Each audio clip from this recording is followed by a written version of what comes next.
You know what you need to do, so why haven't you done it? Maybe that question has been bouncing around in your head. I get it. We all have that thing that we need to do, and then there's this invisible wall that we can't seem to climb over. But here's the deal. You don't have to be lazy or unmotivated to procrastinate. Sometimes it's not even about laziness.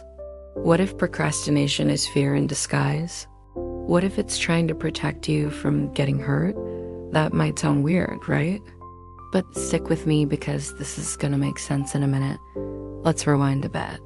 Think about a time when you had something important to do, maybe a project or an assignment that was due in a couple days, or maybe even weeks.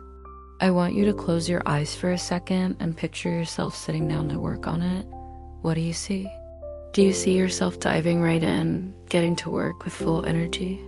Or do you see yourself maybe feeling a bit nervous, a little bit overwhelmed, or maybe even scared to start? And before you know it, time slips away and that task remains undone. Let's be honest, we've all been there. We put things off, we avoid them, we find ourselves saying, "Oh, I'll do it later," and that later often turns into never.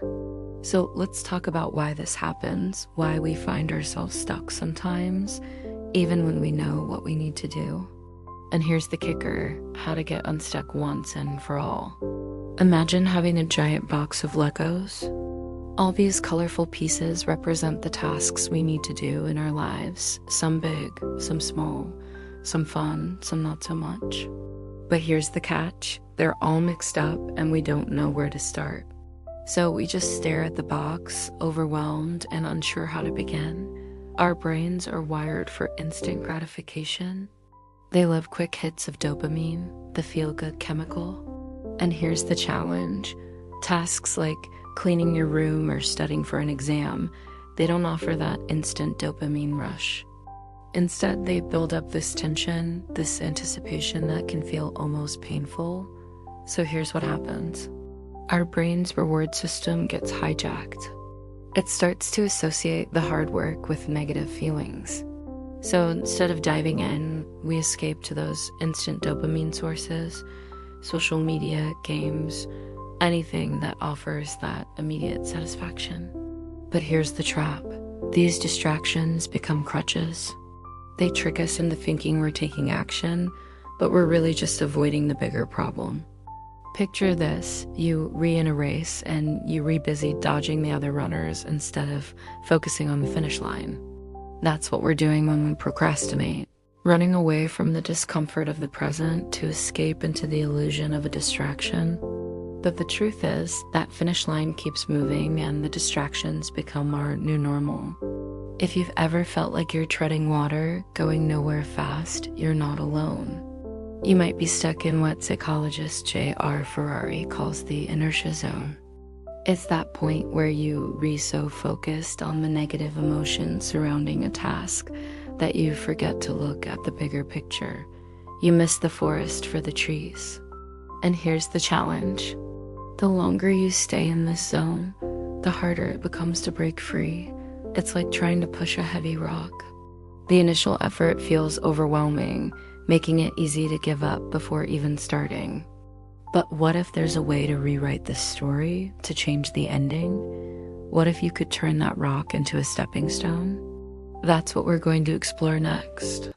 Because here's the secret. The antidote to procrastination lies in understanding why you do what you do. It's about recognizing the emotions that drive your actions. And when you understand those emotions, you can start to control them. You can choose to act despite the fear, the uncertainty, the overwhelm. Before we dive into the actionable steps, let's revisit our Lego analogy.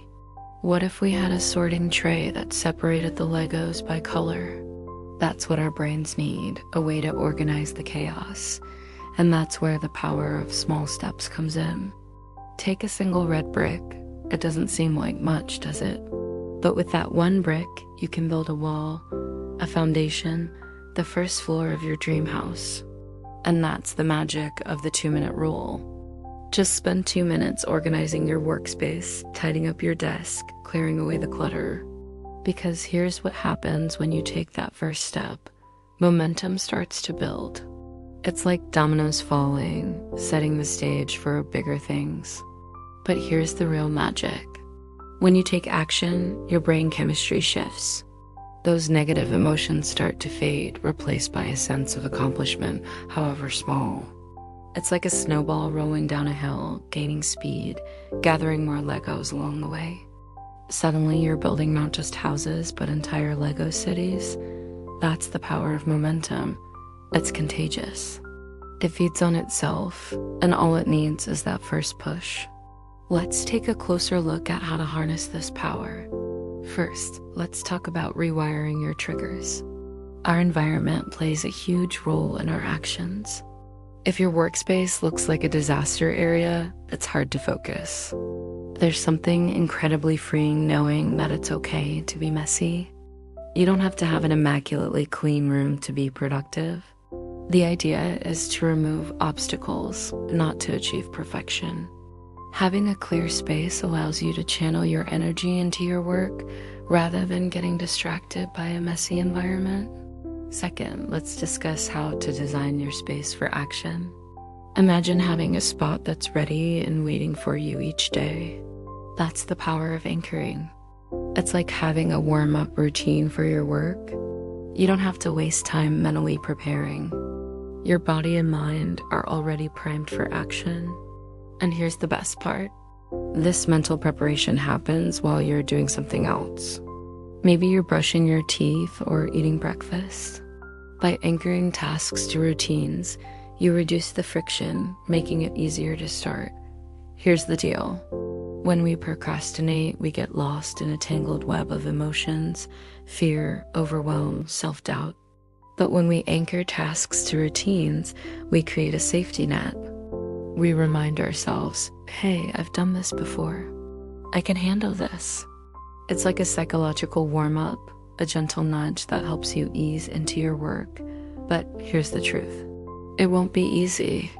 There will be days when the couch seems more inviting than your workspace, when social media beckons with its endless scroll. But that's where your anchors come in handy. They serve as friendly reminders of who you want to be, the progress you've made, the goals you've achieved. It's a visual and mental boost that helps you stay on track. And guess what? You've got this. You've overcome challenges before and you can do it again. Remember, the clock is ticking. Every second you wait is a second you lose. Don't let time slip through your fingers. Start now. Start with one step, one small action. And as you take that first step, I want you to remember something. It's not about being perfect. It's about making progress. And I'm here to help you on that journey. As I sign off, I want you to hear these words. Motion defeats emotion. It's a call to action. A reminder that sometimes the best way to conquer fear, anxiety, doubt is to simply start. To take that first step, no matter how small, and let your actions speak louder than your worries. So go on. Take that step. Let your journey begin. And if you found this advice helpful, don't forget to hit that subscribe button for more tips and strategies. Thanks for joining me on this journey. Until next time, keep moving, keep growing, and remember, you've got this.